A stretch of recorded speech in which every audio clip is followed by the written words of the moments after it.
I can't believe I stuffed it. It's October 7th, 2020, and you're listening to the Film School podcast.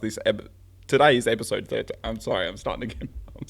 I'm sorry. We've lost the plot, guys. Do you want me to host it? We've never actually started again till now. This is I know. We're on episode 20. We started again with Joel once because he forgot Joel's name. All right, we're just gonna roll with it. It's episode 13. And you're listening to the Film School podcast, a podcast where we talk about all the films that we've watched throughout the week. And the movie of the week this week is The Lighthouse. I'm joined by none other than the film guru himself, Josh J. Luke. How you doing? I'm doing well, thanks, Adam. That was quite a nice recovery. Thank you very much.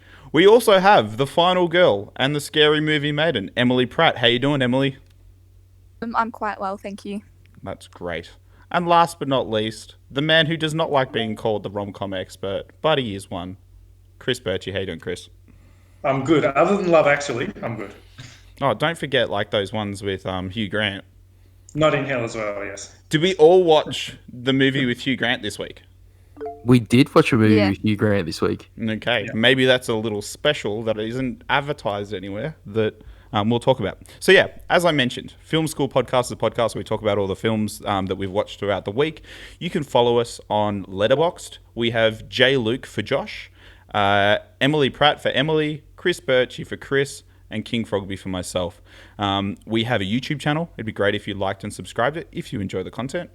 We have a Instagram, films_coolpod, and we also have a YouTube channel. Did I say YouTube already? Maybe I didn't. You did. I meant to say Spotify. We also have a Spotify. It'd be great if you gave us a follow there.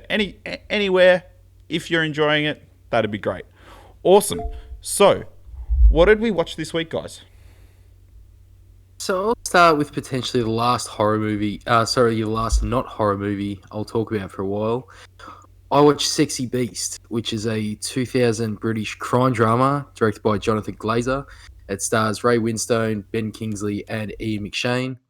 The film follows retired gangster Gal, played by Winstone, who lives a somewhat low-key and idyllic life in Spain until one day he's visited by a former associate, Don Logan, who is played by Ben Kingsley. And Don tries to recruit him for one last job, which was set up by Ian McShane's character. Gal is terrified of Don, and as we see, Don is an absolutely terrifying individual. Just the way he holds a conversation will put you on edge. The last thing Gal wants to do is the job, but Don Logan does not seem like the man you can or really would turn down. This is a really, really good time. Kingsley got nominated for Best Supporting Actress, and he's absolutely crazy intense in every scene he's in. Sharing conversation with his character would literally be the scariest thing imaginable for me personally. I would buckle so hard in that situation. The magazine Total Film listed this as the 15th best British film of all time, and I can see why. It's super gritty, it's darkly funny geezer sort of stuff. If you like Guy Ritchie's early films, this is definitely one for you. I really love this one. I gave it a 4, but immediately after I was like, you've underrated this one. This is probably a 4.5. Okay, sounds interesting. Is Ben Kingsley like just playing like what he usually plays in all of his movies, or has he got some bit more range? This is... I've never seen someone so laser intense. Like, he's just yelling, do it to people to try and make it do it. And you're like, holy fuck, I am going to do what this guy said. All right. Well, I like Guy Ritchie. I think he's done some pretty good stuff. Didn't he also release that movie this year that was pretty good with Matthew McConaughey? Yeah, he did. That's called The Gentleman, yeah. So this is sort of like those movies, but it's directed by Jonathan Glazer. So it's not a Guy Ritchie film, but it has that same sort of like style of your Lock, Stock, and your Snatch. All right, sweet. Yeah, I'll definitely check that out. That sounds right up my alley. All right, cool. Emily. Well, this week I watched American Psycho, which for some reason I've always associated with Hitchcock's Psycho. I don't know, I always thought they were like kind of like going to be similar in some way, but yeah, this one was quite different. It's directed by Mary Harron, and it's based on a 1991 novel by Bret Easton Ellis. Basically we have Christian Bale playing Patrick Bateman, who is this wealthy investment banker, but he's also a bit of a psycho. He keeps this fairly well hidden from his friends for the most part, but his psycho fantasies end up escalating, and in the end, he seems to submit to his uncontrollable bloodlust. So it all sounds fairly straightforward from that, but the ending of this movie is deliberately ambiguous and it really leaves you questioning a lot of what actually happened in the film. Yeah, it's one of those movies, I guess, where there's a lot of theories about it and a lot of room to analyze it in terms of the main character, but also in terms of what it's saying about society. It's like a bit of a satirical take on like Wall Street and capitalism. And it's quite mocking of the men of these worlds as well, which I found really entertaining. I went into this blind and I didn't realize that it was going to be a comedy, so I was really pleasantly surprised to find it to be like quite a dark or like black comedy. Yeah, lots of scenes which I found very comedic, some really good lines. Like, there's this scene. Oh, it looks like we lost her. Did you watch this week, Kris? No, I haven't seen it at all, but it sounds really good. I thought it was the same as Emily was saying. I didn't think it was going to be a comedy. So, American Psycho is one of those great ones from my teenage years that I remember quite fondly. The iconic scene for me and most people, I guess, is the business card scene. I was about to say it. I was about to say that is the scene for the movie for sure. It is one of the most iconic scenes in cinema, especially for that era. Like where they're all like touching their cards and they're all like talking about the level of ply and the emboss and everything like that. It's just it's a great film. I've seen this one so many times that it's lost a little bit of its luster. There's a lot of very mean stuff in here as well, but as Em said, it's very darkly satirical, so that comes with the satire. But just a great movie overall. And that business card scene, Em, one of the greats. Yeah. Was that the scene you were about to say? What? I don't know. When did I drop out? We missed like what your favourite scene was. No. My favourite, was Christian Bale running around his apartment stark naked with a chainsaw. The chainsaw. Yeah. A+. Yeah. What a great film. And Kris, absolutely must watch. Yeah, I think I'll definitely will watch that. Are you finished with your review, Emily? Yep. The only other thing I was going to add is that it kind of gave me like Fight Club vibes, and that like even though I only watched it this week, I'd already happily give it another rewatch just to see if I can pick up on some of the things I missed, and that I gave it 4.5 stars. Yeah, cool. Yeah, I'll definitely give that a watch. Yeah, good. I watched this last week or the week before actually, but I thought I'd bring it up this week. So I watched a movie called I Love You, Phillip Morris.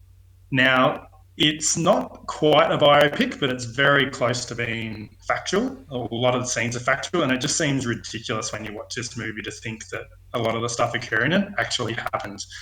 So it's based on a man called Stephen J. Russell. At the start of the movie, he's a cop, and that's what he is in real life. But then he turns out to be a con man.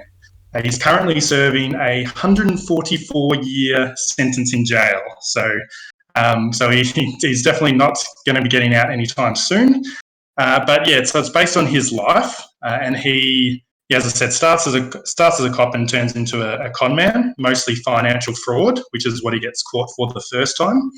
And then when he's in prison, he realizes or falls in love with one of the inmates, whose name is Phillip Morris. Phillip Morris is played by Ewan McGregor, and Stephen J. Russell is played by Jim Carrey. This is from 2009, and it's kind of like a comedy romance.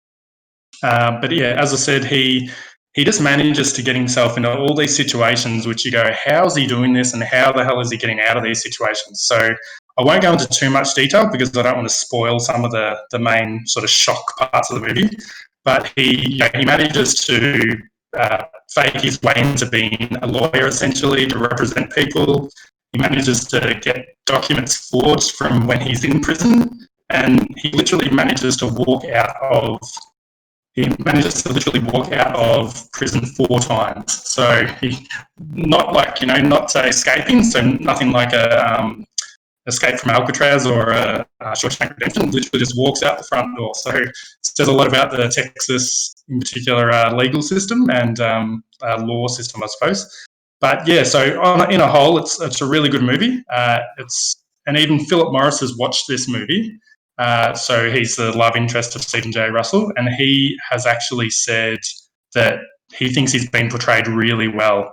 And he loves the story. He's watched it so many times, and he thinks Ewan McGregor did a great job with it. So as I said, he escaped jail 4 times, and just a great film. A lot of profanity in there, and it did struggle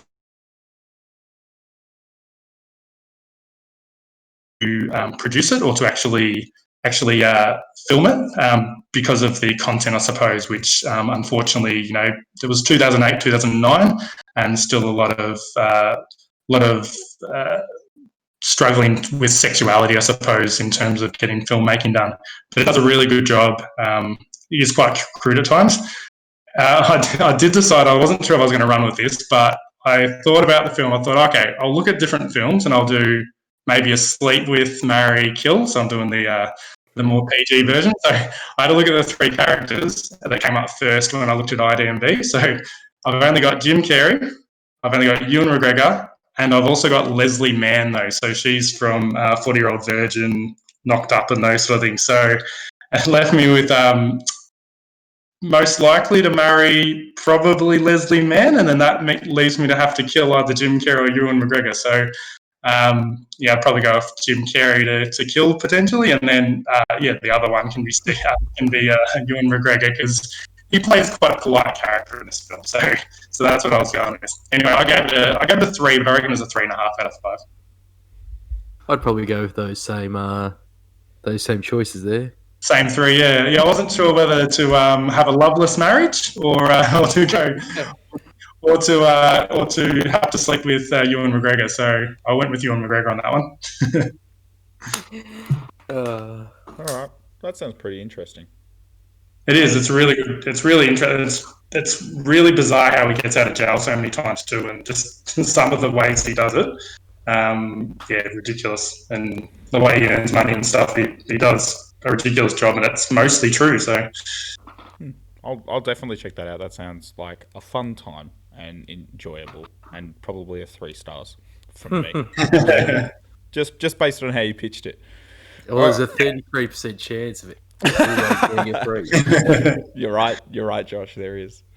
All right. So this week I watched 2 documentaries, but the one that I want to talk about now is David Attenborough's A Life on Our Planet, and I want to sort of highlight that it's directed by Alistair Fothergill, Jonathan Hughes, and Keith Sholly, and they also have done like Blue Planet, and they don't often get mentioned because I guess once you slap David Attenborough's name on anything, it sort of loses everyone else in its wayside. And it also has the cinematographer Gavin Thurston, and I just finished reading his book.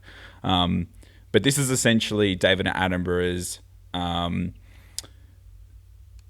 I guess swan song, in a way, his like message to the people of Earth that like we're really messing up the Earth and we need to change a lot of things. And it's like top tier as always coming out of like these people.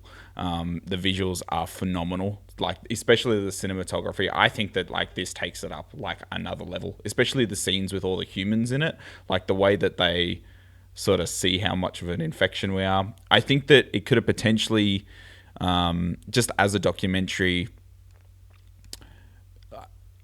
just laid out, I guess, the bits in between David Attenborough talking in a more like definitive way, which really like highlights exactly what we as people can do to minimize our footprint and sort of make the world a better place.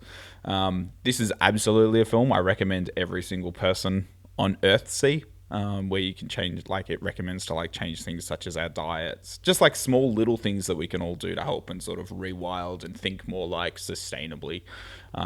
This is very up my alley, and I highly recommend it. It's on Netflix. It came out on the 4th of October. Yeah, what I need to say, David Attenborough is like the man when it comes to this sort of stuff. So, yeah, did any of you guys watch that this week? I haven't yet, but I'm really keen to because, yeah, it sounds like something that's really worth watching. Just in terms of like the cinematography is on another level. Like, I just like, there's one shot in particular with like an orangutan, and it is like, in that one shot, it conveys like the entire story so perfectly. Yep. check this out. Everyone, check this out. So what'd you give this one, Adam? I gave this a 5. Is this a 4-star 5, or is this a No, this four is and a half star 5? Or... No. This is.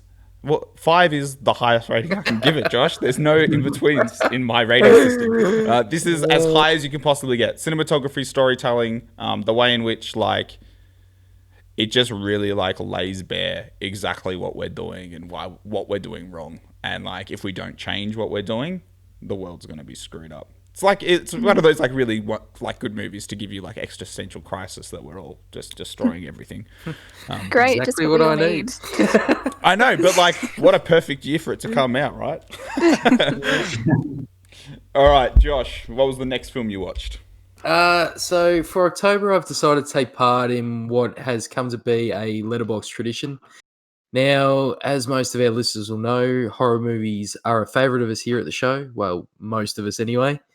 I'm coming around. Yeah, you are. I don't think you're this set yet, but for the past 7 years, Letterboxd patron Cinemonster has challenged himself and everyone else to watch 31 horror movies in October.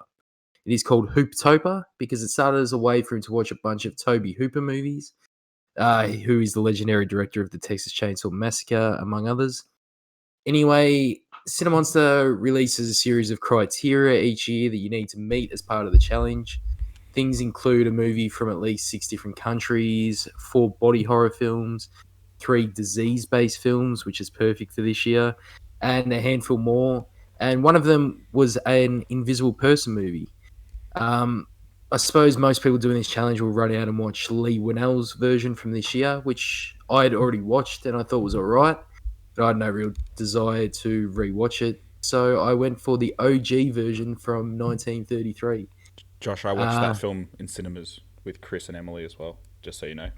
Yep. Continue. What'd you think? It was fine. That's exactly what I thought. It was okay. Sorry. Anyway, I Tell put me about this the one 1933 one. I put this one on because it's just a touch over 70 minutes, and I thought, despite what the quality may end up being, I could knock it out and be done with it. It's based off the classic novel by H.G. Wells. It was directed by James Whale and stars Claude Rains. This is a pre-code film, which means it was released before there was any type of broad film classifications, so they could get away with a little more than what you'd expect, but they didn't really utilize it much here. I won't get into the story, but all I can say is that I'm shocked that a movie from the 30s could hold up as well as this did. Don't get me wrong, it's dated, obviously. It's from the 1930s. It's 90 years old. A lot comes off a bit silly today as opposed to scary, but I was honestly gobsmacked at how good the effects were.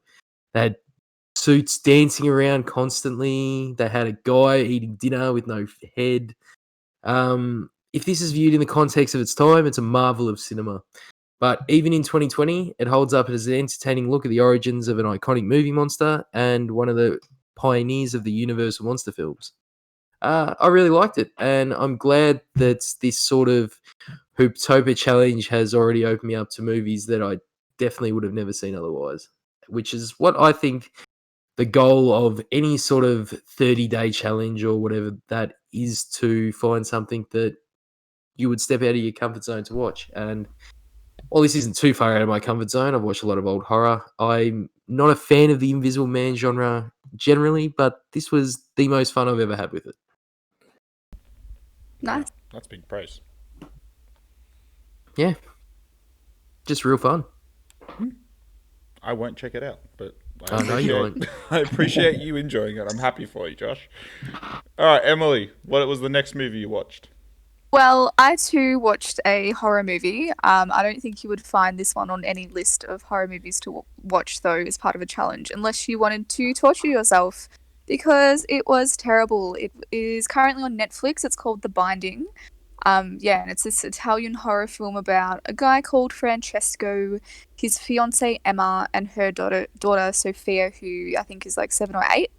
And it all kicks off with them driving to an isolated mansion in southern Italy for Emma to meet her future mother-in-law. So there's like a bit of a meeting the in-laws thing as well. The house is pretty creepy. It's like in the woods and there's all these like weird trees around it. Anyway, in the first night, there's all of these weird noises and even worse, spiders. poor little Sophia, the daughter, ends up being bitten by a tarantula that's in the room, and the mother-in-law ends up like treating her with some weird herbal potion. And yeah, from there, the daughter ends up ripping out her hair to bind twigs together and all this other really weird shit, which points toward her being possessed by some sort of evil spirit. So yeah, in essence, it's an exorcism movie, but it's a really shit one. It's super dull, very, very slowly paced. Not very like atmospheric or anything either, I would say, and not scary at all. Like it was just I don't know, very disengaging. And yeah, just not anything new. Like it didn't actually add anything new to like that whole sort of concept of like exorcism movies. And yeah, so really disappointing considering like, you know, it hasn't done anything that hasn't already been done before. And yeah, considering they were pretty much just copying what's already been done, they didn't even do it well. So definitely skip this one. It is October and all, so obviously like horror movies should probably be getting a bit more of a viewing than usual. But yeah, there's obviously much better horror movies in my opinion that deserve a watch before this. So yeah, don't bother. So you'd give this a 1 on my rating score? Probably. I think I don't think I've actually done my Letterboxd rating yet, but yeah, I think I'm going to give it a legitimate 1. Oh, okay. Yeah. Ooh, that's a 1-1. Yeah. The use of the word legitimate, I like it. Yep. Yep. All right. Because there is nothing legitimate about Adam's rating system. Hey, it works. You guys understand where I'm at. If you look at my reviews, you go, all right, he enjoyed it in some capacity. 3. Anyways, let's move on. I'm just getting all triggered again. All right. I watched another Australian movie, so I've been watching a few of them. So I've watched The Castle, Kenny, and now Crackerjack from 2002. So there's a couple of parts to the plot. It's not a very complex plot, but there is a couple of parts. The first bit is that the main character, whose name is Jack Simpson, played by Mick Molloy, he joins the Lawn Bowls Club many years before the movie's actually set, pretty much just to get the free parking. So it was opposite his uni, and then he manages to get another couple of spots by putting friends' names on and sells them out for money. So that's the whole part of him being part of the Lawn Bowls Club. And the second part, which is probably an unfortunate sort of representation of what's happened, around Australia at a lot of places, is that these sort of clubs are in normally pretty good locations, worth a lot of money, the real estate that they're on, but they're not earning much money. So they go into some sort of financial debt, which is what happens here. And a pokies guy decides to try to take them over type thing, or pay them out to put in a certain amount of pokie machines. So from then, the rest of the movie is all about getting people involved and trying to raise enough money to save the Lawn Bowls Club. So you're not a overly complex plot, but it is a nice sort of story in terms of trying to save a unique part of Australia, I suppose, with the older Lawn Bowls clubs. Mick Molloy was the main character, Jack Simpson. There was also a couple of older actors that I can't remember their names, but they've been in quite a few things, like Bill Hunter, and there's one other. And there's also Samuel Johnson, who some of us might remember from The Secret Life of Us, so it's from a while ago. Or if you don't remember him from that, you'll remember him from the Hungry Jack's ads that seem to be playing all the time. So a couple of things there. I like the movie. It has a lot of yarns in there, so a lot of the older guys at the Bowls Club talking about historical events. Has a couple of things like at one of the clubs when they're out on the pitch, I suppose, you hear an announcement over it. So can the gentleman who owns the Tirana please go to the car park? You've left your right indicator on. So a lot of little silly comments that would be typical of maybe people that are slightly older, I suppose. And another one was to talk about the tight-assness of this guy. One of the members of the club, who's 98, was given life membership, so he's going to be using that for quite a while. But it's worth a watch. An average type movie, so I'd give it about a 3. I thought it was better when I first watched it, but it still holds up okay. Acting's okay. You know, Mick Malloy's not an actor; he's more of a comedian. But yeah, that's worth a watch. I actually quite like this movie as well. As someone who actually played Friday night barefoot bowls at the local bowls club for about 2 to 3 years, they nailed the setting. The jokes are funny. They are a little bit dated, but when you grew up in that sort of Australia, there's somewhat of a nostalgia to it. And I think Judith Lucy's in this as well. And Yeah, she is as well. Yeah, she's someone I totally forgot existed. She's been on a couple of comedian things of late, but yeah, it's also set at the Melbourne Bowls Club. I forgot to say that in Windsor. Yeah, we've all played lawn bowls, yeah. Yes. Yeah. Okay, cool. Just double checking because I don't feel like lots of people have played that game. But yeah, I don't know. They did it at school. That's a good time. It's getting more popular. Were there any just so one thing you said that obviously there were lots of sayings that were Australian and stuff. Were there any is it a quotable movie? Are there The Castle, and other Aussie movies? They're really good with phrases. Is it are there any? From my memory, there's a few, not as many. But okay. Yeah, none are coming to mind. I remember a bingo one, which was was it? I don't know, 44 two fat ladies, 88. Okay. And there was the other one that was two fat ladies, and he's like, "Oh, you like the one when I said two fat ladies?" Swear jars in it a lot. When they swear, you've got to put money in the swear jar. But yeah, it's better I can remember. Cool. I might check that out. I'm always a fan of Aussie movies, even if they're not super great. There's a lot of not great Aussie movies, so that one's above average. okay. It's not one of the worst Australian comedies, that's for sure. It did pretty well too at the box office for a Australian film too. I think cost around 3 million or 3.5 or something, and brought in 8 million, I think, or 8.5. Not a bad return. Well, it's funny you say that because I typed in Crackerjack to do the movie poster, and there's 3 different types of Crackerjack movies. As I was saying, there was one that's a helicopter, what looks like a ski resort hijack hostage movie, and the other one's about baseball. But we're talking about the one with lawn bowls. So yeah, we are. The most exciting one. Yeah. Sounds like it. It's actually that final scene is really intense when they're playing in the final. It's just whoa, what's going to happen? Who's gonna win? There's a flipper. That's the iconic thing. Yeah.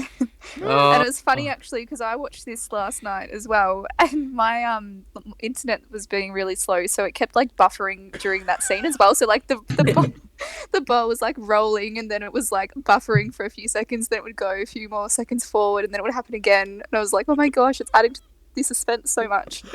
And there's nothing less exciting than watching lawn bowls. I don't know, mate. This bowl was to save the club, mate. It's a very important bowl. And he also decided to do the flipper, which is a very specific Mick Malloy lawn bowls technique, which goes left and then right and then left and right, which a lawn bowl can't do. So it would have been intentional amount of buffering. I forgot about the flipper. Oh, I want to know who thinks it's a good idea to bet a whole lawn bowls club on a game. There's more to it than that, but we'll leave it. We'll leave something for the audience because I'm sure they're going to be rushing out to watch. I don't know. I think Emily just absolutely sold me on that film. I'm so keen right now. Yeah. All right. I'll check that out. And lastly, I saw the documentary The Social Dilemma on Netflix. So again, another one about I guess existential crisis and the fact that technology is trying to steal away so much of our time and attention. And it was really just a series of interviewing the guys from Silicon Valley that worked on the engagement of the biggest social media apps, so Pinterest, Facebook, Reddit, and the way in which they, I guess you waste our time and try and get us engaged and suggest things, and they can pretty much create a full profile of our lives. This I did not rate as highly as the David Attenborough, and the reason for that is this movie was really good at telling you about all the things that these group of people have done to really none of them are particularly evil, but they've all done things to fuck up society in terms of social media and presence and stuff like that, but they never really like, I hate when they don't tell you a resolution or something that we can do as individuals to, like, even change that, or like they don't really talk about anything that we can do. All they do is like it ends with like them going to like a big conference in the United States, and like why would we trust those people in the States as Australia? You know what I mean? Like it's like letting stupid people decide everything for the whole world. Anyways, it was like I think that was my biggest issue with the documentary is like, yeah, we all understand that this is an issue and like it's messed up, but like the documentary didn't really have like a point to it. It was just like, hey, we're doing this, and like, yeah, we really need to self-regulate, but like no one's accountable, and we're not going to tell you that you guys should like go into your iPhone and maybe turn on like screen time and put up alerts and stuff like that, and everyone should do that. It was just like, no, here's just some facts about like how we're fucking you all and we're stealing your attention. Go have fun. And it wasn't anything like that new, I didn't think either. Like Stuff we all knew. Yeah. Yeah, I feel like everyone knew exactly what they're doing and how they're doing it. Like, nothing was a surprise to me. Oh, and also, why did they have those stupid little reenactment things? Did you guys think those were stupid as well? Totally dumb. Like, ridiculous. Like, it was like the most American, like, BS story filler I've ever seen. Yeah, I don't know. Yeah. Like, I guess for people who don't know, like, I don't know, this is something I can see my, like, grandma watching and being like, oh my gosh, do you know they're doing this? She gives you a call the next day. She's like, that Facebook, you better watch out for that. Yeah, yeah, maybe you should, like, stop using it as much, but she won't get rid of it. Anyways. Yep. So I haven't seen this one, but it sounds like if you put it in context of the David Attenborough movie, it's like, oh yeah, global warming, we're fucked, and then end of movie. It's instead of giving us anything to sort of improve on. Well, that's one of the funny things too. So I watched the David Attenborough movie and then like pretty much straight afterwards watched this. And it was kind of like David Attenborough's talking about like all these big conglomerates that don't give a flying F about anyone. And then you go into this movie and it's literally like the people who absolutely are like working for these bad conglomerates. And I was like, it'd be nice if they like even considered like the big scope of everything that they were doing wrong. But anyways, I digress. Another movie that we all watched this week. So before we jump into the movie of the week, we also all watched none other than Paddington 2. Josh, do you want to just tell us a bit about the plot of Paddington 2? Well, is there any point talking about the plot of a film like this? Because at the end of the day, it's all about a feeling it gives you when you watch it. And this film it's just Paddington once again getting up to a bunch of hijinks, being foiled and stuff by a very cartoonish villain played by Hugh Grant, and everyone's just the best. He goes to prison at one point, and it's one of the most beautiful scenes you'll ever see. Oh my god, wasn't it? There's a storybook scene which is one of the best scenes I've ever seen in film. Like the way it's shot, it's just so nice and lovely, but also so perfect. And yeah, great movie. Could talk about it all day. Yeah. This was such a fun movie. Like as you said, it's the feeling the whole way through. Yeah, you don't want to spoil anything because it's like magic. You're watching magic happen. Mm-hmm. Yeah. It's just magical family sort of fun time movie that, you know, you just all can get around and watch. I'm the same as you, Josh. That storybook scene was definitely my favourite. I loved it how it came to life, and just, you know, it gets you as an adult to imagine again, which is a really cool thing. The thing I didn't like though, as Adam alluded to earlier, is to do with Hugh Grant and me in rom-coms. 90s Hugh Grant rom-coms and early 2000s, love it. He's a villain in this one. I couldn't compute. I know he also is in that King's the other one that we mentioned before, but I just couldn't compute with this. I thought it worked perfectly for me. He was so good as the villain here. It was the perfect foil for Paddington, who's so nice and everything, and so sincere and so naive, and the whole thing about actors being the worst kind of people because they lie for a living. It's just He did act well, Hugh Grant, in it. I'm just saying that yeah, I can compared to totally my understand. love of 90s Hugh Grant, it was hard for me to take. Quite a hard pill to swallow. I think for me, like, I can't believe that they made a sequel that was just as good, if not better than the first. It was better but than the first, I reckon. I think for me, the best part was absolutely the bit with the making the marmalade with Mad Eye Moody from Harry Potter. Yeah. Yep.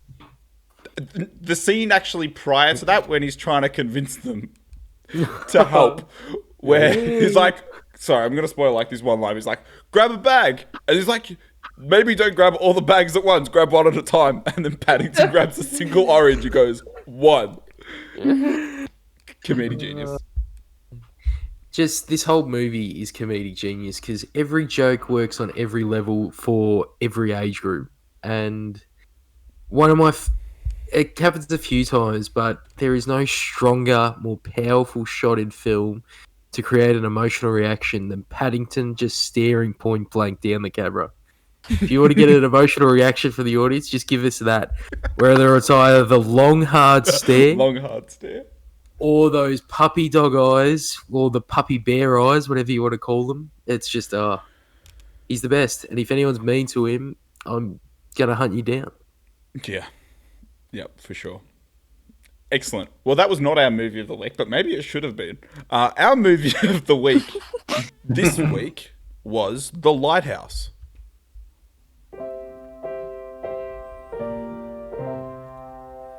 All right, so The Lighthouse was directed by Robert Eggers. It's a screenplay also by Robert Eggers and his brother, which I did not write the name down. It's an A24 film starring Robert Pattinson and William Dafoe. It was released on October 18th, 2019, with a budget of $4 million and a box office of $18.2 million. So it made about 4 times the money back. Why don't you give us a summary? Just randomly to the lobby, not to anyone in particular.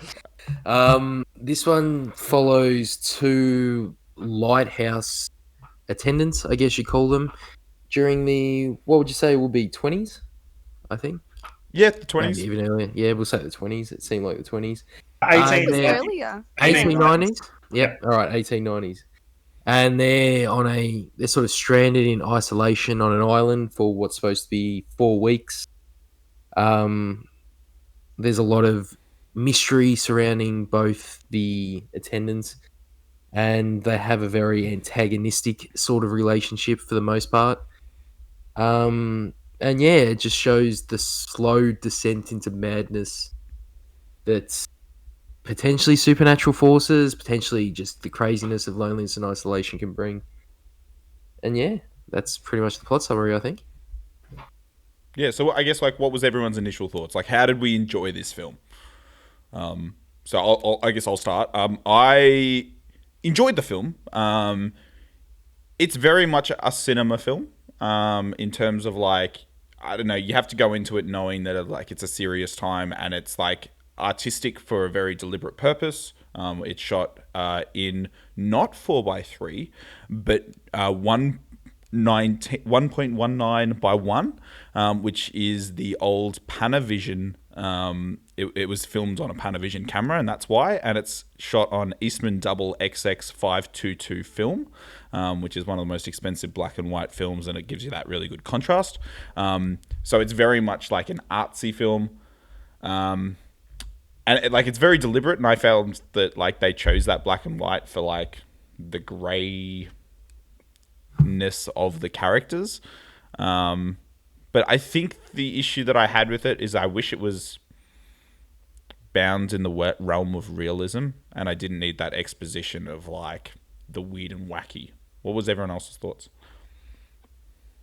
I'd already seen this before, so I was sort of doing more of a deep watch on this one to see what I could get out of it, and I don't know, I really liked it. I think the black and white style reminded me of one of the old Shakespeare films. Was it King Lear, Em? I think we saw it. Yeah, really, like, yeah, I know exactly what you mean. had a very King Lear thing, and I think that worked well in terms of a lot of the Shakespearean elements of both a little bit of the plot, but a lot of the writing style. And actually, I know you would say it's very deliberate, it very much is, but there's also a slight lean of comedy here. It's very dark and it's very hidden, but it's quite sarcastic, and I liked it. I think the bit that stands out in my mind is when they're in the room and Robin Pattinson's drunk and he's just criticised Willem Dafoe's cooking, and he just gives him this massive, long Shakespearean-like speech. And Robert Pattinson replies with, "Okay, I like your cooking then." And yeah, there was just a lot here that I liked, and a lot more that I got out of it on a second viewing. I think for me, like, I didn't really enjoy like watching it, but I don't think it's because it's a bad movie or anything like that. Like, I think this would be like the perfect movie to be studying. Like, Oh, Yeah, actually, so I think go. Emily was going to go with the perfect movie to be studying at school or high school or uni, I suppose, just because there is a lot you can get out of it. But I was in the same sort of thought where I did see the value out of the movie, but it wasn't quite my sort of movie. So I know it's not a bad movie, but I couldn't also go up towards a 4 or a 5 for it. The hallucinations and stuff, yeah, they were interesting to say the least. In particular, like the mermaid and the seagull as well. So you never kill a seagull or whatever it is, and unfortunately the seagull dies. So we'll spoil that. In one of the most brutal scenes ever, mind you. How good is it? He Yeah. absolutely destroys that seagull. That fucking seagull. You definitely know that it's not going to be flying or bothering him in the whatever time or whatever sense you can go with, whether it's a hallucination or not. Emily, were you going to continue? Yeah, I think when I dropped out, I think I said essentially what you said. But yeah, like, don't think it's a bad movie by any stretch. I actually think that, like, if this was a movie I was studying at uni or something, I would end up loving it. Like, I think there's a lot to go into and analyze and really explore, and yeah, I think it's really rich in that sense. But yeah, just as a movie to chuck on what I think I watched on like a Monday night, I was just kind of like, oh, not really feeling this, but like, that's on me, not the movie. Yeah, that's the same as me. I was like, it was like Monday night, and I was like, oh, hopefully it's going to be like an enjoyable like horror movie. And then it's like, oh man, this is like what would be like, as you said, Shakespearean. Yeah, it would be a perfect movie to do as an English like movie. Like, there's so many layers I'd to love it. to teach it actually. Yeah, Guys, that would be so good. We have a film podcast. We are studying these films. Yeah, but like, don't go in with such a whimsical attitude to these things. but I just feel like we've had a lot of these films which have just been so like plot dense, and this had like so much dialogue, and I was like, I just want like you showed me the movie for next week, the trailer, and I was like, oh man, this seems like this is gonna be real chill, and this is not what this movie is. This movie is dense, and the language is like deliberate and specific, and they literally used like old ancient like writers from the 18th century to like model lots of the text and the written text. And yeah, I don't know. Like, I think that yes, I've got a couple of things to add. Sorry, go.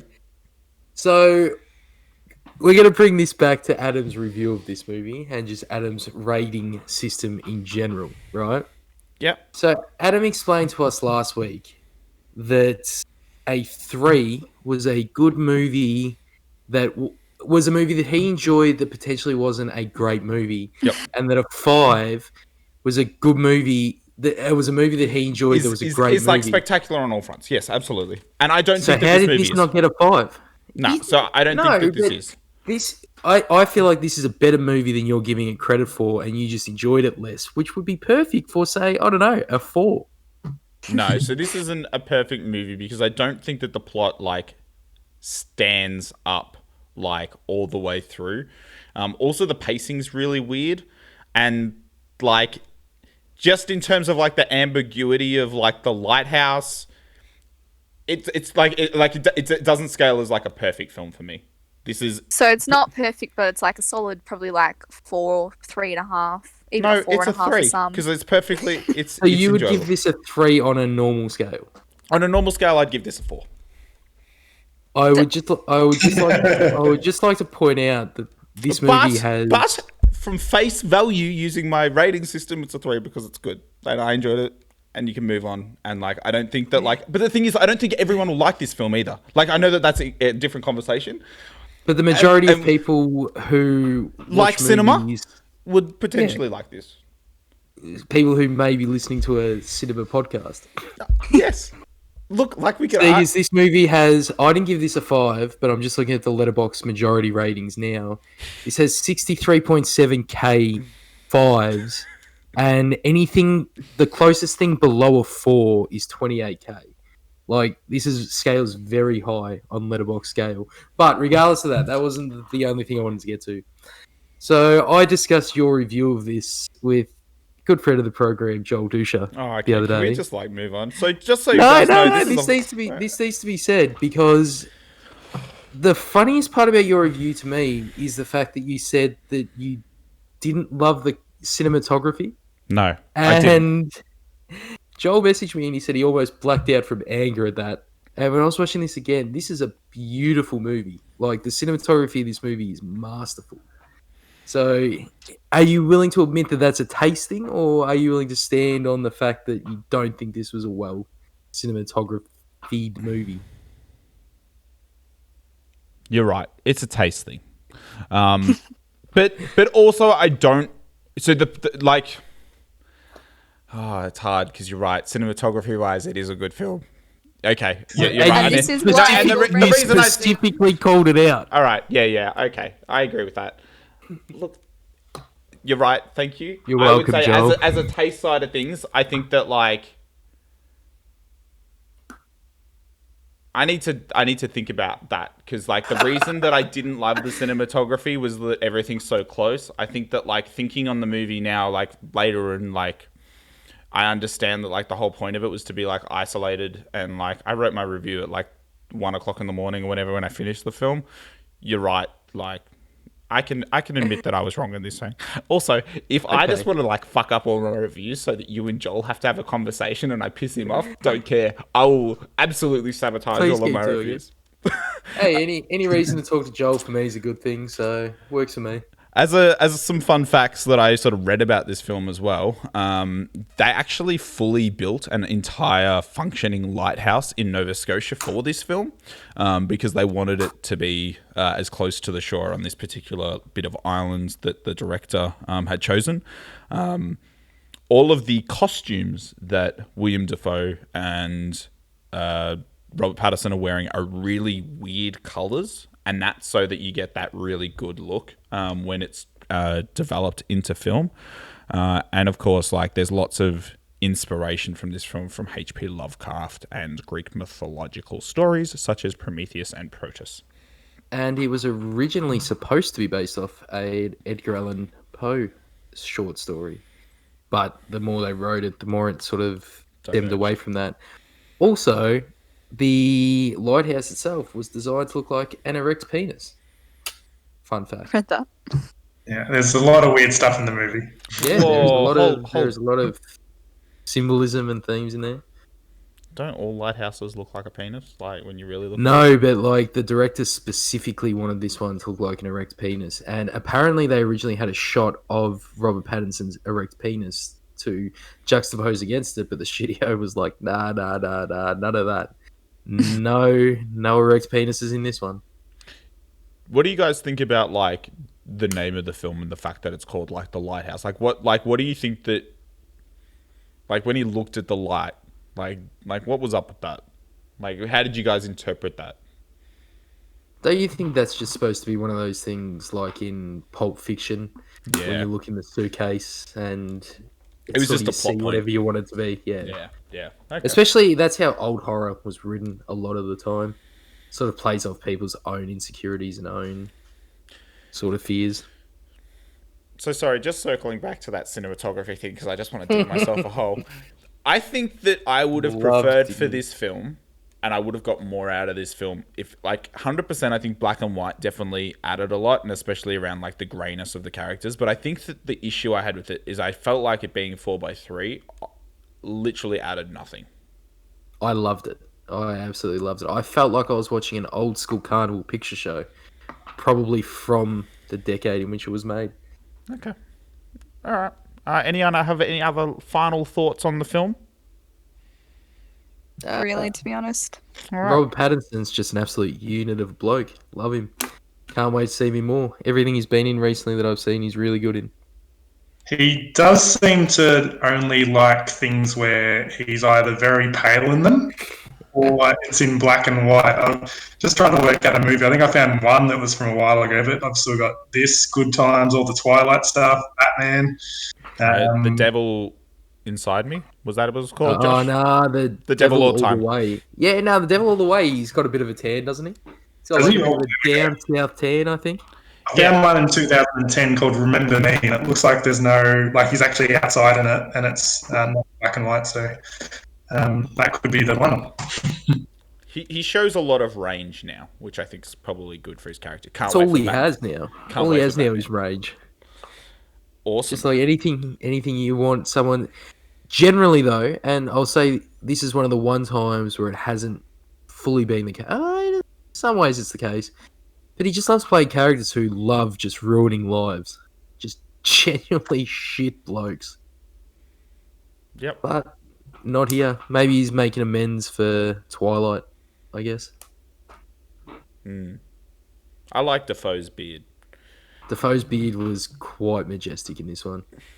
Alright. I read one review, this is the last thing I'll say, I read one review on Letterboxd that said I could literally smell Willem Dafoe. And I was like, yep, I see where you're coming from. Yeah, Smells like piss and dirt, I bet. Yeah, he looks filthy as. All right, with that, we'll wrap up movie of the week. What's the movie we're watching next week, Josh? We are watching Lee Winnell's 2018 action body horror sort of extravaganza, Upgrade. And that's shot in Australia, you mentioned. It's shot in Melbourne, actually. Very local to all of us. Excellent. All right, so Upgrade next week. Look, thanks so much for listening to this episode of Film School Podcast. Just trying to think if there's anything else. If you'd like to like and subscribe again to YouTube, Spotify, that would be fantastic. We actually have started running some ad rolls in the middle of the podcast, and I hope that they are okay. And thanks so much for listening, and we'll catch you next time on Film School Podcast next Wednesday. See you later, guys. Cheers.